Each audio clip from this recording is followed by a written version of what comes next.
A lot of conventional skincare professionals say that essential oils function as irritants, that they can be sensitizing, and they can cause a burning sensation.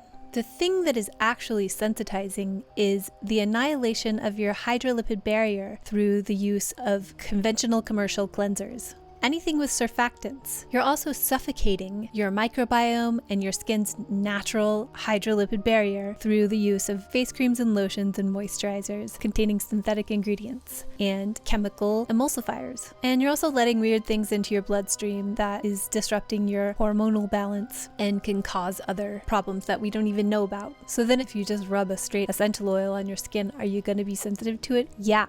Essential oils don't work in the context of conventional, professional, medicalized skincare. You require a paradigm shift to go back to nature and be able to use essential oils without feeling like you're messing up your skin. You already messed up your skin, and the essential oils are making it worse. Some very popular and very online dermatologists also say that some of their friends live and die by the use of essential oils, but they don't talk about why that might work for them. They only talk about the bad things, and they're disingenuous in their discussion of the cons of using essential oils for skincare. One video dermatologist I watched on the risks of essential oils said that she's just sharing tips on how to minimize damage to your skin barrier. Essential oils by themselves, if used correctly, won't damage your skin barrier. I've seen a lot of online dermatologists talk about one thing or another that is a good natural practice that's outside the paradigm of professional skincare, but the example they always use is someone doing it wrong. For instance, I saw one pair of online dermatologist doctors say that gua sha was just a bunch of outrageous claims, and the example that they used was someone trying to do gua sha on their nose. The first thing we learned is gua sha on the nose doesn't feel good and doesn't do anything. So that's interesting that they are skincare professionals and they chose that example. Back to essential oils. Anyway, they talk about essential oils are not good for you because you can't just rub them directly on the skin. You know what would irritate you if you rubbed it directly on the skin, undiluted in its pure state? Glycerin. Glycerin's in everything. So they say often the risks outweigh the benefits. I mean, we should interrogate some of the ingredients in the products they sell. You do not need formulated skincare products. So yes, some essential oils can be irritating, just like a knife is a very good tool for some things, but also it can cut you. You have to understand how to use essential oils. Essential oils are a language, but conventional, medicalized, professional skincare formulators don't want you to find out for yourself how to use essential oils effectively in skincare or which essential oils might be good for skincare because their narrative is, you're a dum-dum, trust the experts. They're actually just teaching you to remain a dum-dum. And they also say that some are phototoxic, like citrus, which is true. So yeah, citrus is phototoxic. Don't use citrus and then go outside. You could probably just keep citrus away from your face. I can't imagine anyone who actually would need that. But rose, frankincense, immortelle, geranium, sandalwood, all of these actually fade hyperpigmentation. Rose is incredibly calming for the skin. You're not going to be rubbing it straight on your skin. You'll use it in some sort of a dilution. There's even a study showing that the alpha santalol and beta santalol in sandalwood essential oils can reverse the damage of skin lesions and tumors. But again, there are risks to essential oils, just like there are risks to any large vocabulary of specialized medicinal tools. If you take pharmaceuticals as a whole category of thing and you use the wrong one that's not right for your body, or you use like a highly addictive opiate, those are going to be bad for you. Another of the arguments is many are known irritants. They can trigger inflammation. You've probably been using the cleanser full of surfactants that are depositing small particles into your stratum corneum and stripping your skin's natural hydrolipid barrier. So then if you rub something like jasmine or peppermint or oregano or cinnamon, those are the examples they give, like who the uses cinnamon, just rubs it straight on their skin? I don't know. Anyway, yeah, many are known irritants, especially if you scrubbed off your hydrolipid barrier by cleansing with anything but oil, but many are not. Rose, frankincense, for instance. Also, some dermatologists have said, if you're trying to stay away from things like parabens because they're endocrine disrupting, some essential oils are endocrine disrupting. It's true. Lavender and tea tree have been shown in a study from 2007 to create breasts in young boys. So if you're going to use essential oils, they are medicines. They should be prescribed to you by an herbalist who understands your body. Or you should do your own homework. My philosophy of skincare is to stay out of the way. I actually don't even use essential oils in my skincare on a regular basis. I learned that you don't need any of that. You don't even need essential oils. They could be helpful if you want to spike your normal skincare with some active ingredients that might help you along with what your body is experiencing at a given moment. But you really don't need them at all. And you definitely don't need professionally formulated commercial skincare products. Anyway, just because lavender and tea tree have been shown to have these adverse effects doesn't mean we need to throw the baby out with the lavender and tea tree scented bathwater. All smells are endocrine disrupting. If a dermatologist is going to sit there and tell you that often the risks outweigh the benefits, they're just trying to keep you away from that and steer you into their own product matrix, the sales of which are reliant upon you not knowing what you're doing. Essential oils, as fragrance, have been used in a medicinal context for years. No one argues that essential oils can help with things like anxiety and insomnia. The world of concentrated plant essences is complicated, and there are ancient traditions of knowledge behind them that conventional skincare just throws out the window. That's why we have herbalists. That's why we have traditional Chinese medicine practitioners. Because a tool set has some dangerous parts doesn't mean that the whole thing is dangerous. And because some parts of a set of tools aren't good for one thing doesn't mean that none of the parts are good for anything. So the way essential oils can be dangerous for skincare is some of them are not good for skincare. It's just like any medication. If you take the wrong medication for your body, or if you take a chemical formulation that's not good for the human body at all, you're gonna have a bad time. Something I heard a dermatologist say, if you have sensitive skin, try to avoid essential oils, while smiling into the camera with a face covered in makeup.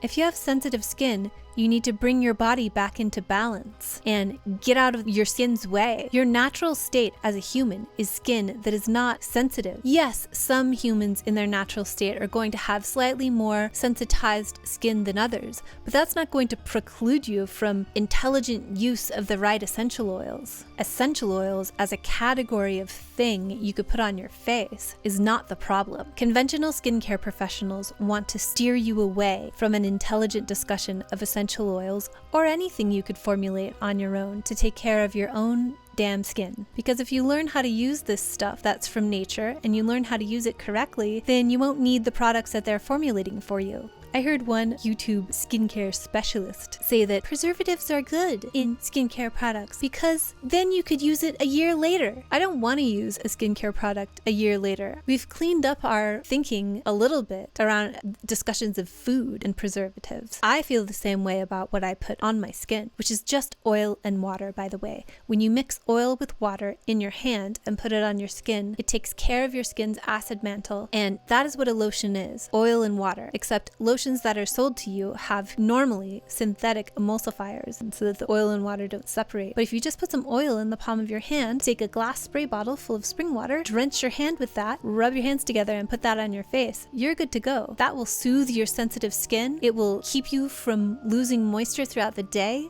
It's the best moisturizer, but I digress. You don't even really need essential oils. Again, I don't use them. The only reason I don't use them is because I never have money. My skincare is extremely basic, but it turns out that's a good thing because I found out that that's the best thing for your skin. You don't need all these active ingredients that are gonna send you every which way. You just need to get out of the way. You don't need essential oils. You don't need commercially formulated skincare products. You need to drastically change your diet. Stop consuming alcohol. Get some sunshine. Stop wearing sunscreen. Get darkness at night. Sleep. And make sure whatever you're putting on your skin doesn't interfere with the skin's natural function. It likes to breathe. If you don't do all or most of those things, you're never going to have skin that looks the way you want it to. It doesn't matter what products you're using. What you're dealing with most of the products you're using is chronic degradation of the skin's hydrolipid barrier. There are even tons of YouTube videos that are like, how to take care of your barrier, how to rebuild the skin's barrier. Why is it to begin with? In the same breath, they will recommend to you cleansers that are full of surfactants. Even gentle cleansers have surfactants that can embed the microscopic particles of themselves into your stratum corneum and keep you irritated and mess up your hydrolipid barrier. One tip I saw for, if you're gonna use essential oils, use them in wash-off products. Yeah, okay, so I'm gonna, and the example was cleansers and body wash. First of all, if a dermatologist is recommending you body wash, which is most of them, who is that? How are you a skin expert if it's okay to just use some like sudsy chemical thing all over your body every day? That's not good for your skin. I would say the use of wash-off products is doing the thing that you're saying essential oils are responsible for. So there is one real risk with using essential oils. Many of them that you can buy even at health food stores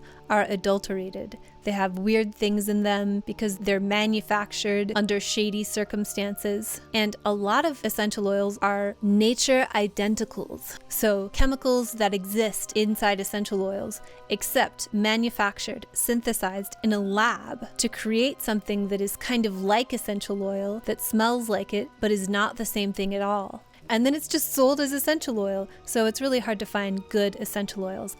And again, I don't use essential oils. If I did, I would experiment with ones like rose and frankincense. All fragrances are endocrine disrupting, so you don't have to fill your world with smells. Essential oils are seductive, just as all skincare products are seductive, because it's nice to have pretty smelling things and a variety of new different things and novelty and the fantasy of something giving you immediate results. But your skin doesn't work that way. Your skin is a product of your lifestyle choices over time. It is not a product of whatever you're smearing on your face. So are essential oils necessary?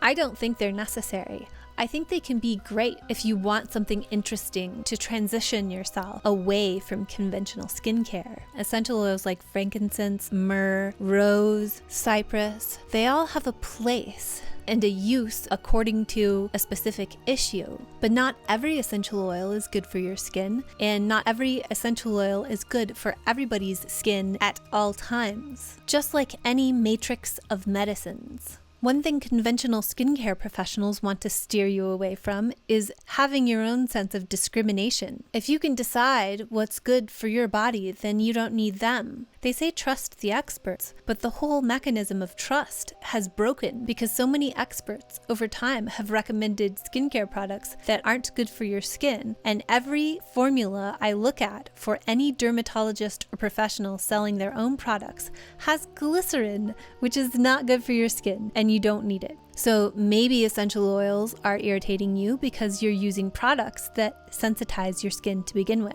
In Nadine Artemis's book, Renegade Beauty, she talks about how essential oils work synergistically with our cells. Substances formulated in a lab don't necessarily do that.